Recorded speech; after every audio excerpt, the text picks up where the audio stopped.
We welcome today's decision. We are relieved that Mr. Assange will not be extradited to the United States. We share concerns about his health and his mental health. We have been highlighting this for quite some time, that he has been vulnerable, that we have stated, and I'll repeat today, that his extradition was a possible matter of life or death. So in this regard, this was the right decision. But we were concerned by many other elements of what we heard this morning. It is very clear that on substantive grounds, this country would have handed Mr. Assange over to the United States to face trial there. We disagree with the judge's assessment that this case was not politically motivated. We disagree with her assessment that it was not about free speech. We remain convinced that Mr. Assange has been targeted for his contributions to journalism. As we all know, the publication of the leaked information informed extensive public interest reporting. The public had a right to these stories, and the public still has a right to these type of stories. We're concerned that this decision leaves the door open for further prosecutions in this regard. If this happened to somebody that did not suffer from the mental health issues that Mr. Assange suffers, they could easily be handed over. Somebody else could just as easily be made of an example of in the same way. So regardless of the fact that he will now not go to the United States, a clear signal has been sent that the arms of the US can reach everywhere, that journalists everywhere have to be a bit concerned about what they publish, particularly related to national security issues pertaining to the United States government. I would have liked to see a stronger position from this court, and indeed the UK government, in support of press freedom of expression, of human rights in this regard. So we continue to make a point on the broader principles here, and note as well that the Espionage Act must be reformed. It lacks a public interest defense. If anybody else is pursued in this way, they cannot adequately defend themselves. No publisher, no journalist, and no source. And here too in this country, the Official Secrets Act lacks a public interest defense. So until these broader issues are addressed, journalists remain at risk in this country, in the United States, and internationally. So again, while we welcome today's decision, we retain those concerns, and we will continue to advocate for reforms to these problematic laws in both countries. We also call urgently for Mr. Assange to be released without further delay.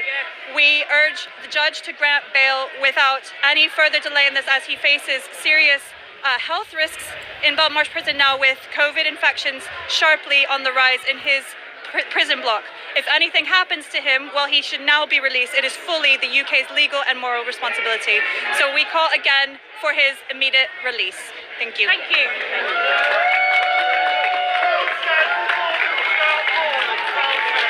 Oh, sorry, I know I said I was finished, but can I address access issues? Because actually what we faced this morning was outrageous.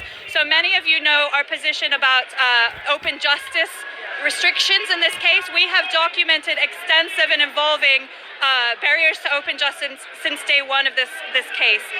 This is why we've been the only NGO to systematically monitor, because we've been left to fight our way in at every step. And this was only possible thanks to the support of this community of grassroots activists. The public stepped in where this court failed to recognize the role of professional NGO observers in ensuring scrutiny of these proceedings and ensuring open justice. But this morning, at the last hurdle, we were out here before 5 a.m. this morning and faced extensive police pressure. For the first time in my 15-year career, I repeatedly faced the threat of arrest this morning in attempting to get into a court to do my job, to monitor a case of concern. This is unacceptable in the United Kingdom in 2021.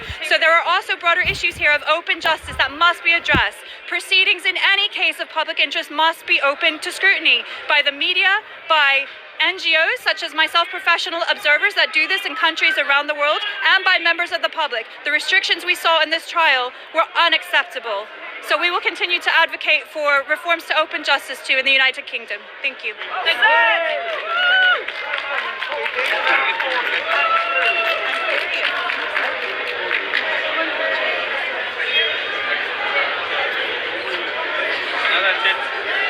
That's it for now, guys. Thank you.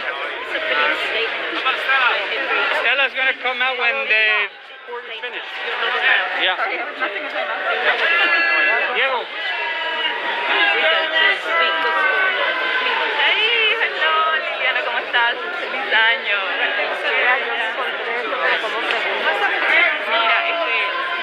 Mira, te iba a contar este tema que me documental de activismo.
What do you think of the result?